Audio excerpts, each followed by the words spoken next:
So we're on chapter 3, and we're going to be talking about the Hebrew language now. So knowing that the Hebrew language is the world's oldest living language. When we talk about that, way back from Abraham's time, from the Ur of Chaldeans, we have the cuneiform tablets, and the way they wrote were like pictographs and hieroglyphic type things until they finally went into using phonics or sound. Well, the Hebrew basically goes back to Abraham. And so when you look at the Hebrew language, they write from right to left instead of left to right. That's a Semite way of doing it, and we'll find the Arab language does the same. And the Hebrew alphabet comes from the Sinai script. They call it the Sinai script, and that's where the beginnings of it. So being that old language from long ago. The Hebrew language has 22 consonants and 11 vowels. The vowels are depicted sometimes by little dots, same as the Arab language. So the thing about the Hebrew language, it has this purity and simplicity and power and starkness there. So when you read it aloud and when they read it, there's a beauty in it. Like God has put together this Hebrew language for Israel. And it's wonderful for poetry and for narratives. The Hebrew language development, basically, we're talking about that, goes way back to 1500 BC. We're talking clear back to Abraham's time. And then that's the classical, that's called the classical or biblical. And the rabbinic started in 300 BC to 500 in the Talmud. And the Talmud was the laws of the rabbis, and the laws of the Talmud, actually the laws of the people through the rabbis, making up these putting together these laws, And so they're not the same as the law of God, that's for sure. But putting it together, this language in the midst of the Talmud.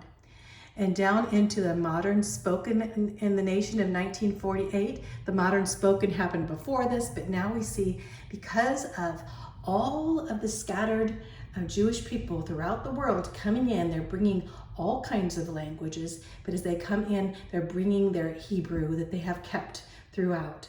Now, some of the modern spoken languages have a mixture of some Yiddish and Ashkenazi. Ashkenazi Jews were Russian Jews, basically, from up Ukraine area, Russia, in the north, those areas. And some of the Ashkenazi are not Jews at all, but I have to say that.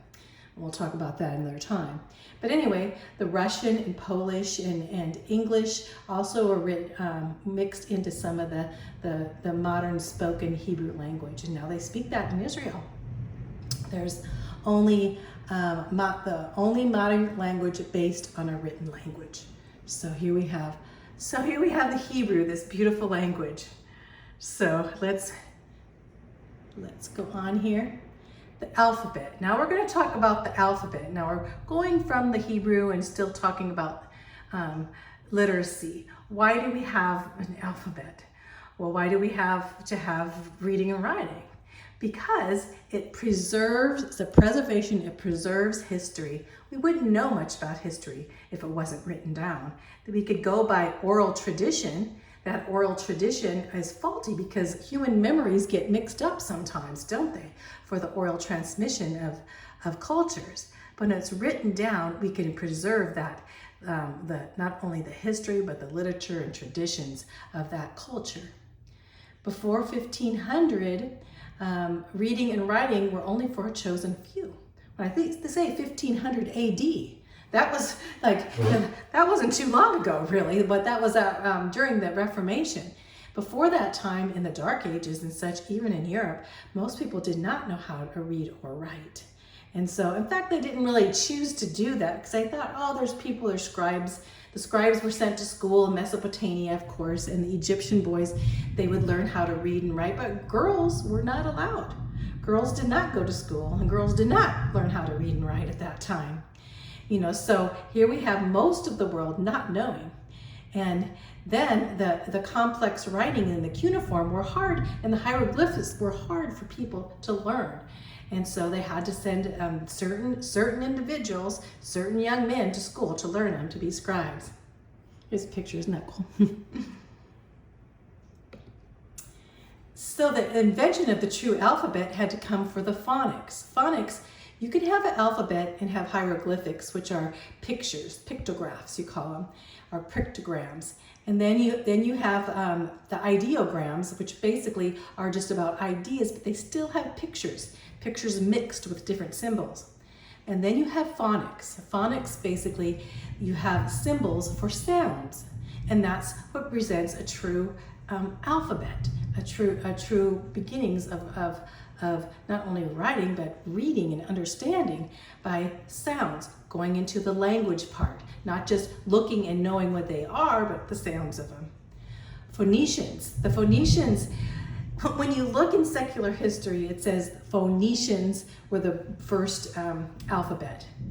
Not really, because Phoenicians carried the Hebrew alphabet and changed the Hebrew alphabet. So Hebrew, the Jewish alphabet, was really before Phoenicians, but people don't say that because, of course, a lot of people are anti-Semitic and think the Jews really didn't do all of that or whatever, but we find out they did. And the Phoenicians, actually, from the times of, even before David, that they actually were involved in Hebrew involvement in the midst of building the temple and everything.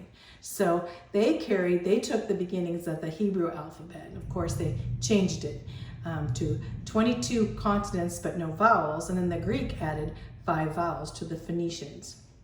So, and basically the Sinai script that I told you before was the first true alphabet, and that basically would be the beginnings of Hebrew.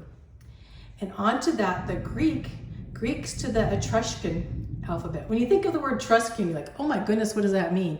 It means Roman. All it means is Latin. So the Greeks took it in and basically changing around everything to the way the Greek culture would like it, but using a lot of the old Sinai script. In fact, not only that, the Phoenicians, and they changed the Greek, and then the Latin came in to change it to the Etruscan. Whenever you think of Latin, you think of Rome, right?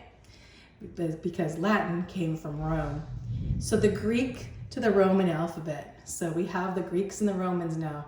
So here we have Latin, that would be Roman, Greek, Phoenician, Hebrew, and Arabic. Hebrew and Arabic kind of being similar here, the sons of Abraham.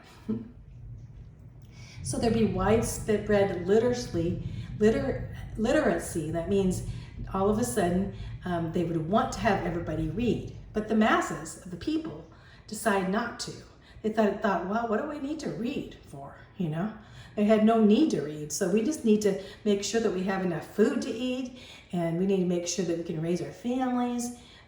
We don't really need to be educated in this. So for many years, not until 1500s, where the Protestant Reformation happened. Why at the 1500s did suddenly people want to read? Can you think? Why would you think? Because each person wanted to read the Bible from it for itself. Because at that time, the religion, especially the Catholic religion, they would teach the Bible, and they would teach the Bible, but they wouldn't even read from the Bible. So it came from the Protestant Reformation that each person can read the Bible and read of the gospel in the Bible for themselves. So suddenly, so many people, the masses of people, even the very poor, wanted to learn how to read and to write so that they could read the Bible and know what God has to say for them. Right, personally, they wouldn't have to go through somebody to read it to them, would they? So that's what happened in the 1500s. Now we're in year 2000, but from 1500 to 2020 here, 22. So it's the 20s here. We have basically come a long way in wanting to read and write. But now we're not so concerned, or the world's not so concerned with the Bible, yet alone everyone can have a Bible now and read about God on their own.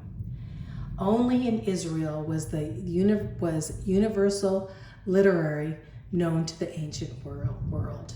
So it started in Israel, and that's where everyone in Israel, way back when, the Jews, we know Esther, way back when she was, she married the pagan king Artaxerxes, way back when, that she came in and she could read, because Hebrews way back when, were trained. Even the girls were allowed to read. No other culture did that. So in Hebrew, the Jews would train their children to know how to read so that they could read the Word of God. And so in the midst of that, we have Israel being, again, a foundation to the world and being that first alphabet and that first place where the masses would learn how to read. Isn't that beautiful? So here's a picture here of the Semitic meaning Hebrew, but not only Hebrew, also Arab.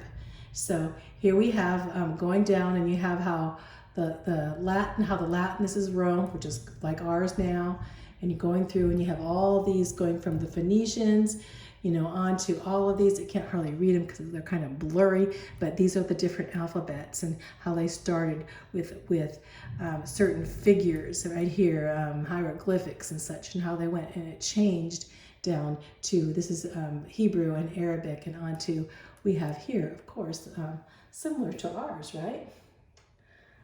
In fact, looks like ours. So anyway, let me turn here. There we go. I'm sorry. So anyway, that we're going to talk next pretty soon, talk about the Arabic. Let's see if I can find the Arabic here. Dear. Okay. We're going to have to stop there, and we're going to go on to the Arabic, and then that'll be the last part of chapter 3, and then you could do your test.